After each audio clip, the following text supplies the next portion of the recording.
नमस्कार। पिछले वीडियो में हमने आपको बताया कि अरविंद केजरीवाल के आतंकी कनेक्शन यानी सिख फॉर जस्टिस संगठन के मुखिया गुरपंत सिंह पन्नू ने जिस प्रकार वीडियो जारी करके बताया कि उनके कनेक्शन थे। अभी आपको बताएं कि जब उनकी गिरफ्तारी हुई उसके ठीक 2 दिन पहले राघव चड्ढा यूके पहुंच जाते हैं यानी कि ब्रिटेन, और वहां जाकर के वो प्रीति गिल से मिलते हैं। ये वही प्रीति गिल है जो भारत के 370 का मुद्दा हो या वो क्या नाम है सीए का मुद्दा हो या भारत में किसान मूवमेंट की बात हो, हर तरह से भारत के खिलाफ ही बातें करती रहती है। प्रीति गिल का सिख फॉर जस्टिस से बहुत अच्छे संबंध बताए जाते हैं। ये माना जाता है कि प्रीति गिल जो है वो पूरी तरह से आम आदमी पार्टी को फंडिंग कर रही थी। और आपको बताएं कि इसी के अलावा बहुत से ऐसे इशारे हुए जिससे पता लगा कि खालिस्तानी मूवमेंट को पूरी तरह से समर्थन अरविंद केजरीवाल की आम आदमी पार्टी दे रही थी। आपको ध्यान होगा जिस समय किसान मूवमेंट 2020 में चल रहा था, उस समय जब प्रधानमंत्री नरेंद्र मोदी ने इस मूवमेंट को वापस लिया तो उन्होंने ये भी कहा कि हमें देश की सुरक्षा हमारे लिए अति महत्वपूर्ण बात है। यानी वो ये इंडिकेट कर रहा था कि कोई ना कोई राजनीतिक दल उनको समर्थन देता है।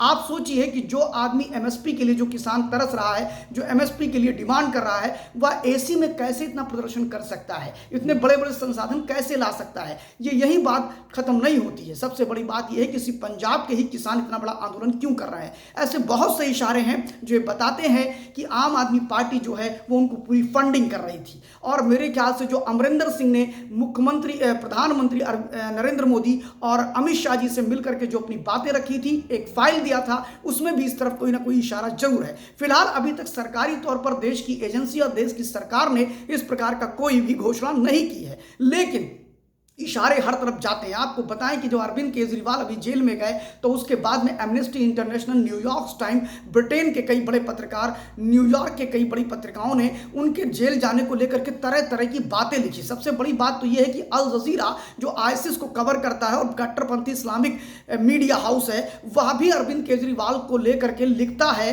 कि भारत में लोकतंत्र मर गया, इस तरह की हेडलाइन देता है। सबसे बड़ी बात यह है कि गुरपंत सिंह पन्नू, एमनेस्टी इंटरनेशनल वही एमनेस्टी इंटरनेशनल है जो मानवाधिकार के नाम पर भारत में काम करती थी, ईसाइयों का प्रोपोगंडा चलाती थी, भारत में 370 का विरोध करती थी, कश्मीर में आज़ादी की बात करती थी, पाकिस्तान की सेना को सबसे लिबरल सेना दुनिया की कहती थी, सबसे अच्छी सेना कहती थी। वो एमनेस्टी इंटरनेशनल भी इस मामले पर अरविंद केजरीवाल के साथ में है। सबसे बड़ी बात यह है कि चाहे वो एमनेस्टी इंटरनेशनल हो, न्यूयॉर्क टाइम्स हो, यानी फॉरनर, देश के अंदर तो हेमंत सोरेन भी ईडी के कहने पर जेल में गए। ऐसे बहुत से नेता हैं जो ईडी की कार्रवाई के बाद जेल जाते हैं, जेल नहीं भी जाते हैं। सोनिया गांधी जेल नहीं गई, राहुल गांधी जेल नहीं गए, ऐसे बहुत से नेता हैं। लेकिन उसके बाद पूरे देश के, विदेश से बाहर अन्य देशों में इस प्रकार की स्थितियां नहीं हुई जैसी अरविंद केजरीवाल को लेकर हुई। पता लगता है कि कितना बड़ा नेक्सस है इनका। और कनाडा से लेकर के अमेरिका, अमेरिका से लेकर के ब्रिटेन, ये कहीं ना कहीं सिख फॉर जस्टिस यानी कि खालिस्तान मूवमेंट के लोग सक्रिय हैं अरविंद केजरीवाल को लेकर के। लगता है कि अरविंद केजरीवाल का जाना एक तरह से खालिस्तान की ही दुखती नस पे हमने हाथ रख दिया है। और सबसे बड़ी बात यह है कि अरविंद केजरीवाल का भांडा पूरी तरह से फूट गया है।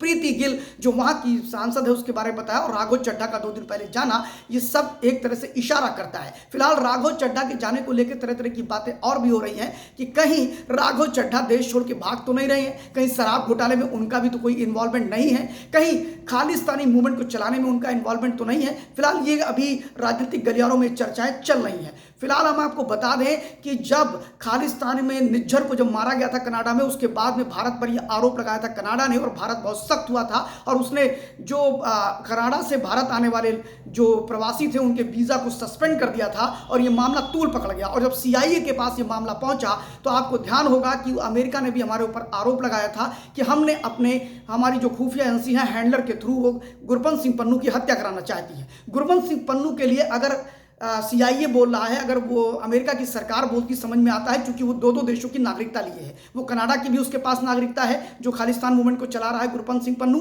और उसकी अमेरिका के पास भी है। अमेरिका अगर ऐसा बोलता है तो ठीक है, लेकिन जिस प्रकार भारतीय पत्रकार, तथा कथित पत्रकार रवीश कुमार, अविशार शर्मा, पुण्य प्रसून वाजपेयी उसके पक्ष में खड़े हो जाते हैं, गुरपंत सिंह पन्नू की खालिस्तानी मूवमेंट की बात ना करके सिर्फ भारत को नीचा दिखाने की बात करते हैं और कहते हैं अमेरिका ने भारत को रगड़ दिया और अमेरिका ने भारत को उसकी औकात बता दी, ऐसे तरह तरह की बातें वो रख रहे थे।